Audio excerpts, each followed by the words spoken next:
इबादत कर इबादत का फल मिलता है, किसी को आज मिलता है, किसी को कल मिलता है। जी हाँ प्यारे बच्चों, गणित के साथ आप लगे रहेंगे तो आपको अपना फल अवश्य मिलेगा। मैं हूँ मंजू शर्मा, आप सबकी गणित सारथी आपके साथ। और आज हम करने वाले हैं कक्षा 9वीं का चैप्टर सांख्यिकी यानी कि स्टैटिस्टिक्स। इसमें आज हम क्या पढ़ेंगे? देखिए, छोटी कक्षाओं में आपने एक शब्द सुना होगा डेटा, यानी कि सूचनाओं का, आंकड़ों का संग्रह, जिसमें आपको कोई न कोई इन्फॉर्मेशन दी जाती है। इसी इन्फॉर्मेशन को आप कई तरीके से गणित में दिखा सकते हैं। आज हम इसका क्या सीखने वाले हैं? आलेख। आलेख यानी कि ग्राफ, चित्र के रूप में। जैसे ये आपको बना हुआ दिखाई दे रहा है आयत चित्र, और ये आपको बना हुआ दिखाई दे रहा है दंड आलेख। 9वीं कक्षा में इसके 3 रूप आप पढ़ेंगे, बार ग्राफ, हिस्टोग्राम और फ्रीक्वेंसी पॉलीगन। आज हम इसमें से 2 रूपों को सीखने वाले हैं, दंड आलेख और आयत चित्र। तो चलिए बच्चों, बिना देरी किए शुरू करते हैं। देखिए, बच्चा भी सोच रहा है भाई बार ग्राफ और हिस्टोग्राम दिखाई तो दोनों ऐसे ही देख रहे हैं कि दोनों में ऐसे आयत बनी हुई है, तो इनमें क्या डिफरेंस है, कैसे इनको बनाया जाए, क्या इसका तरीका है। चलिए घबराइए नहीं, बस साथ साथ रहिए, पेन कॉपी साथ रखिए, क्योंकि बच्चों गणित की कक्षा है। और बेटा, ये इस तरह के चित्र आपने इलेक्शन के टाइम में अखबारों में ज़रूर देखे होंगे कि किस राजनीतिक पार्टी की जैसे कितनी सीटें आ रही हैं। वाई अक्ष के साथ शो की गई हैं इसकी सीट, और एक्स अक्ष के साथ दिखाए गए हैं राजनीतिक पार्टियों के नाम। इस तरह से जब ग्राफ में, कार्तीय तल में, और इनको बोलते हैं, ये जो आयत बनी हुई आपको दिखाई दे रही है बार्स, बार ग्राफ, बार को ही दंड बोलते हैं यानी कि दंड आलेख। तो कैसे बनाया जाए, इसके लिए एक उदाहरण ले लेते हैं। 9वीं कक्षा के 40 विद्यार्थियों में से उनके जन्म का महीना बताने के लिए आलेख बनाया गया है और आपको प्रश्नों के आंसर करने हैं। तो पहले हम ग्राफ को पढ़ना सीख रहे हैं और फिर इसको बनाना भी सीख लेंगे। ये जन्म के महीने दिए गए हैं और ये दी गई है आपको विद्यार्थियों की संख्या। यहाँ से क्या प्रश्न आपसे पूछा गया है, ऊपर दिए गए आलेख को देखकर बताइए कि नवंबर के महीने में कितने विद्यार्थियों का जन्म हुआ। ये हम चलते हैं नवंबर, ये रहा नवंबर, और नवंबर में ये इसकी जो आयत बनी हुई है, इसकी हाइट आप देख लीजिए बेटा कितनी है। ये इसकी हाइट यहाँ तक है, इसकी सीध में आप लगभग यहाँ तक चलेंगे 4 की सीध में। तो नवंबर के महीने में कितने विद्यार्थियों का जन्म हुआ है? 4 का। किस महीने में सबसे अधिक विद्यार्थियों का जन्म हुआ? तो जो सबसे ऊंची आयत है, और एक इसकी सीध में है 6 की सीध में, यानी कि सबसे ज़्यादा 6 बच्चों का जन्म हुआ है कौन से महीने में? अगस्त में।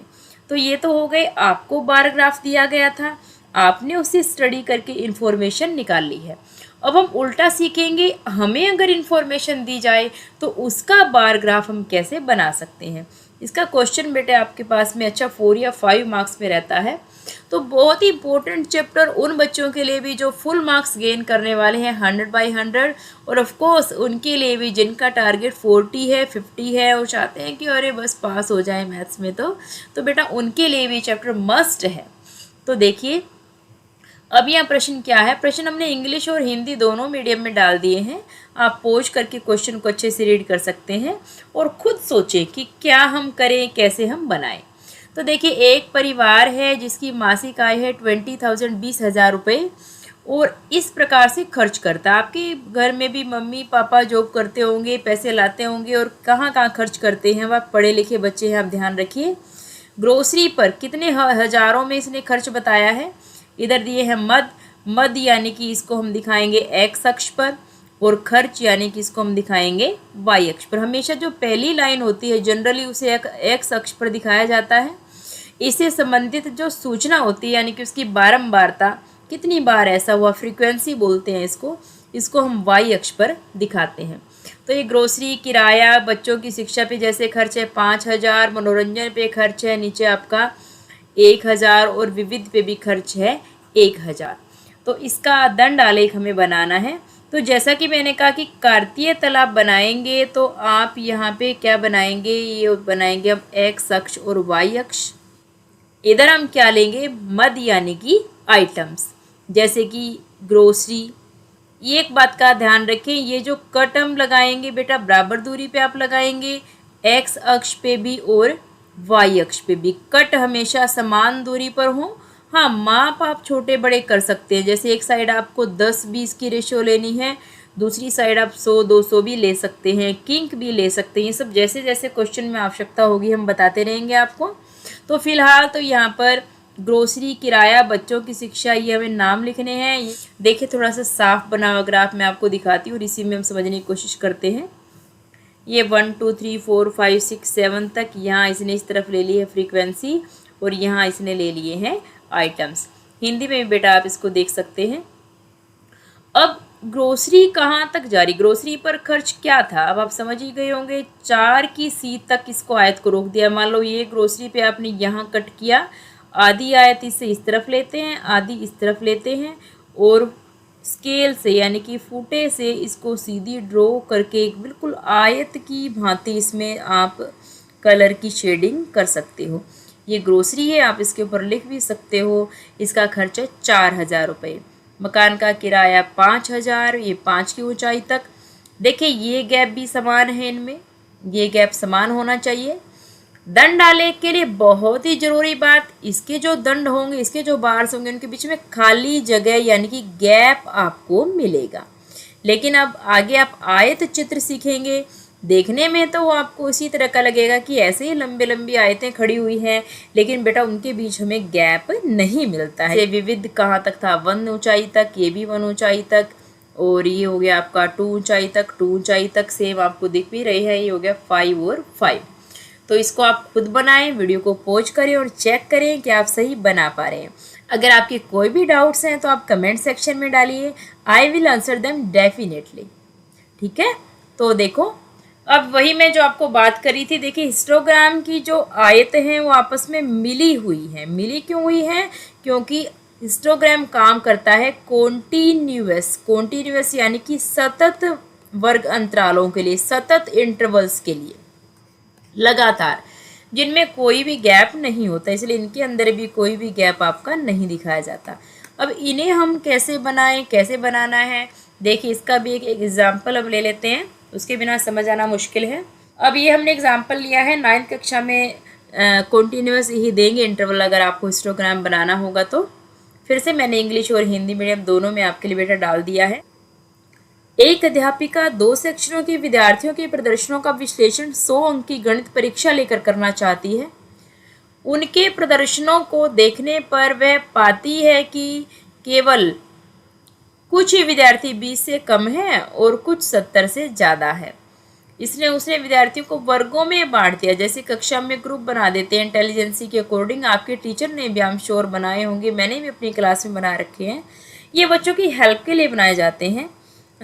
तो 0 से 20 पहला वर्ग हो गया, 20 से 30, 30 से 40, 0 से 20 में उसके पास हैं 7 विद्यार्थी। अब मैं प्रश्न पूछूंगी, आप आंसर सोचें और मैच करें। 40 से 50 के अंक में कितने हैं? जी हाँ, 20 विद्यार्थी। 15 विद्यार्थी किस वर्ग में हैं? 60 से 70 में। देखिए भले ही बेटा आप ऑनलाइन पढ़ रहे हैं, बट आपको फील नहीं होना चाहिए, आपको असली क्लास की फील लेनी है, क्योंकि मैं भी बिल्कुल असली क्लास की फील लेकर के ही आपको पढ़ा रही हूँ। तो 70 से अधिक कितने विद्यार्थी हैं? 8। अगर आप मेरे साथ इंटरेक्शन रखेंगे, आप वही जवाब सोचेंगे, मेरा दिमाग और आपका दिमाग जब एक साथ सोचेगा तो हमारी कक्षा की सफलता का रंग कुछ और ही होगा। तो हिस्टोग्राम इसे कैसे बनाना है, देखिए ये जो वर्ग अंतराल आए थे, इनकी चौड़ाई अगर आप देखो, वर्ग अंतराल की चौड़ाई कैसे निकालते हैं, ये इसकी निम्न सीमा यानी कि लोअर लिमिट है और ये इसकी अपर लिमिट है। इसमें से माइनस कीजिए, 20 में से 0 गए, यहाँ कितना गैप है? 20 का। 30 में से 20 माइनस किया, यहाँ क्या गैप है? 10।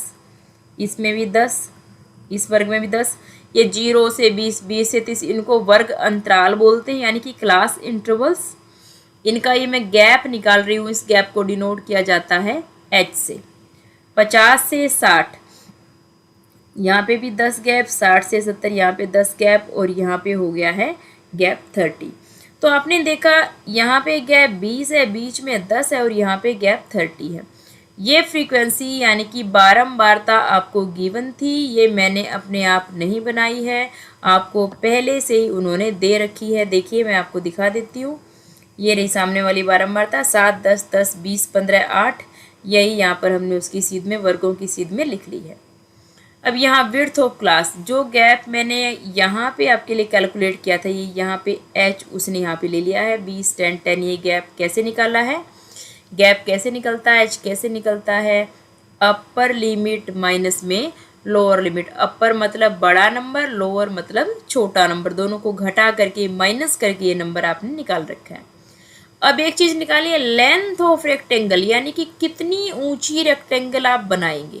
देखिए बेटा कैसे निकालना है इस लेंथ ऑफ रेक्टेंगल को, क्या इसका फॉर्मूला है, बड़ा ही सिंपल सा फॉर्मूला है। इस फ्रीक्वेंसी को हम कह रहे हैं f, इसको हम कह रहे हैं h, और ये जो वर्ग अंतराल है 10, 10, 10, ये वो नंबर है जो सबसे ज़्यादा बार आपको यहाँ पे दिखाई दे रहा है। इन विड्थ में से जो नंबर सबसे ज़्यादा बार आएगा उससे तो आपको करनी है गुणा। ऊपर क्या आया 7, 7 इसकी क्या है f, 20 इसकी क्या है h। तो फॉर्मूला आपके पास क्या बन रहा है f बटे h गुणा में 10। ये जो 10 नंबर आपने लिया है, यहाँ पे 10 इसलिए लिया क्योंकि सबसे ज़्यादा बार 10 आ रहा है। ये देखिए 10, 10 मल्टी टाइम्स आ रहा था। अगर कोई और नंबर जैसे 20 ज़्यादा बार आए तो गुणा में 20 ले लें, 30 ले लें, इससे ज़्यादा फर्क नहीं पड़ेगा। आपके आयत चित्र का रूप अलग अलग हो सकता है, इन्फॉर्मेशन उससे सेम जाएगी, लेकिन ये ज़रूर ध्यान रखें यहाँ आपको क्या करना है f बाई h। जैसे यहाँ हमने किया 7/10 गुणा 20, 0 से 0 कैंसिल, 7/2 यानी कि 3.5। नेक्स्ट क्या है 10/10, तो यहाँ से आप देख रहे हैं f बटे h, ये आ गया 10/10, 1 गुणा में 10 करके 10 आ गया। फिर आपने 10/10 किया, 10 आ गया, 20/10 मल्टीप्लाई बाई 10, 20, 15/10, जहाँ पे भी 10 नीचे भी 10 ऊपर भी 10, वहाँ तो आपको सेम ही रहना है। ये हो गया है आपका 8/3, 0 से 0 कटने के बाद यानी कि 2.67। अब आपके पास ये तो आ गए हैं वर्ग अंतराल, और ये आ गई है आयत की ऊंचाई, जिसको ये लेंथ कह रहा है। आयत की इसने यहाँ लंबाई लिखा है, ऊंचाई ये हिंदी में भी लिख दिया है। अब हिस्टोग्राम कैसे बनाएं, देखिए पहले तो वैसे ही ये इसने एक्स अक्ष, ये आपका क्या हो गया है वाई अक्ष, और ये हो गया है एक्स अक्ष। यहाँ आपने क्या लिए है मार्क्स यानी कि अंक, अंक के वर्ग लिख दिए 0, 10, 20, 30, 40, 50, 60, 100 तक। और यहाँ लिखा है प्रोपोर्शन ऑफ स्टूडेंट पर 10 मार्क्स। प्रोपोर्शन यानी कि अनुपात क्या आया, जो आपने एल बनाई है आयत की एल यानी कि उसकी लेंथ आपने जो बनाई है, वो हम बारंबारता भी आप यहाँ लिख सकते हैं, वो यहाँ पे हम लेंगे। तो 0 से लेकर के 20 तक आप जो आयत की चौड़ाई ले रहे हैं, जो विड्थ ले रहे हैं, अब उसकी लेंथ क्या आई थी देखिए, मैं पीछे से दिखाती हूँ आपको। देखिए ये 0 से 20 इसकी क्या आई थी लेंथ 3.5, 20 से 30 यानी कि 10, यहाँ से हम इनको ले रहे हैं। तो 0 से 20 में यह आ गई है ऊंचाई 3.5, 20 से 30 में 10, फिर 10, और फिर आया 20, 20, और फिर आया 15, और फिर आया 2.67, जो ऊंचाई आपने निकाली थी। एक बात का ध्यान रखें कि यहाँ जो पहले आप जो दंड आलेख बना रहे थे वो इस प्रकार बताया था कि आधा इधर से शुरू करें, आधा इधर से बनाएं और बीच में गैप छोड़ दें। अब ये नहीं करना है आपको, बल्कि सभी आयतों को लगातार आपको बना देना है। ये होता है हिस्टोग्राम यानी कि आयत चित्र। तो आज हमने क्या क्या सीखा है, दंड आलेख यानी कि बार ग्राफ, और एक हमने सीखा है हिस्टोग्राम यानी कि आयत चित्र। दोनों ही आंकड़ों का आलेखीय निरूपण है। दोनों का अंतर क्या है कि दंड आलेख में गैप है, इसमें गैप नहीं है। हिस्टोग्राम में जो आयतों की जो लंबाई है, ऊंचाई है, अगर उनके वर्ग अंतराल अलग अलग हैं तो हमें खुद से निकालनी होती है। निकालने का क्या मेथड है मैंने आपके साथ डिस्कस किया।